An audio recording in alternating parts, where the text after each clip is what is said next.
बिस्मिल्लाहिर्रहमानिर्रहीम। अस्सलाम वालेकुम। कैसे हैं आप सब? Welcome back to my channel cook like star. आज हम आपके साथ बहुत ही मज़े की और बहुत ही जल्दी बन जाने वाली कद्दू की बर्फ़ी की रेसिपी शेयर कर रहे हैं, जो बनाने में बेहद आसान, खाने में बहुत मज़ेदार है।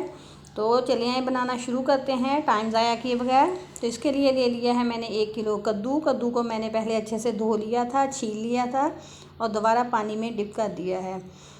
अब हम इसे ग्रेटर से ग्रेट कर लेंगे, मोटी वाली साइड से ग्रेट करेंगे। और इसके बीज अगर थोड़े पके हुए होंगे तो हम उसे नहीं डालेंगे, निकाल देंगे। कि मैंने सारी ग्रेट करके रख ली है। अब मैं इसका पानी निचोड़ दूँगी। हाथ की मदद से निचोड़ लें या फिर मलमल के कपड़े में डाल के तो अच्छे से निचोड़ लें।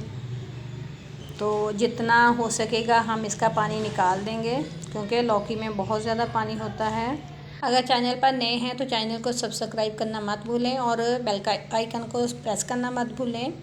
और वीडियो को लाइक और शेयर ज़रूर करें और कमेंट्स बॉक्स में बताया करें कि आपको हमारी वीडियो कैसी लगी। तो ये देखें कितना ज़्यादा पानी निकला है लौकी में से। अब पैन को मैंने चूल्हे पे रख दिया है और इसमें मैंने 2 टेबलस्पून घी के डाल के तो लौकी डाल दी है। तो इसको हल्का सा रोस्ट करेंगे और तकरीबन 5 मिनट तक कवर करके पका लेंगे।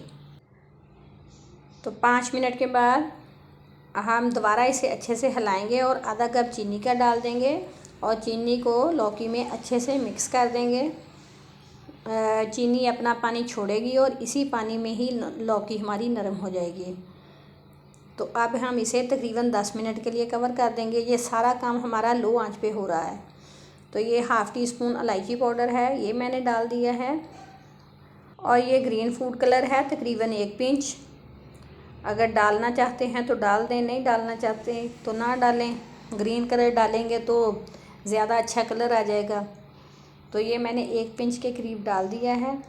डाल के तो अच्छे से मिक्स कर लेंगे। और ये थोड़े से नट्स हैं, बादाम, पिस्ता और अखरोट, तो ये डाल दिए हैं। बिल्कुल एंड में हम ड्राई मिल्क डालेंगे। अगर खोया पास है तो वो डाल दें, वरना मेरी तरह ड्राई मिल्क डाल दें। तो ये हमारा लौकी का हलवा तैयार हो गया है। जब ये पैन छोड़ने लगे तो उतार लेंगे। तो अब हम इसे जमने के लिए रख देंगे। एक डिश में मैंने थोड़ा सा ऑयल लगा दिया था और अगर मर्ज़ी है, अगर बटर पेपर बिछाना चाहते हो तो बटर पेपर बिछा दें और ऊपर से हल्के हल्के नट लगा दें। ये ड्राई फ्रूट है, ये भी अपनी मर्ज़ी के मुताबिक डाल सकते हैं। थोड़ा ज़्यादा अगर काजू वगैरह या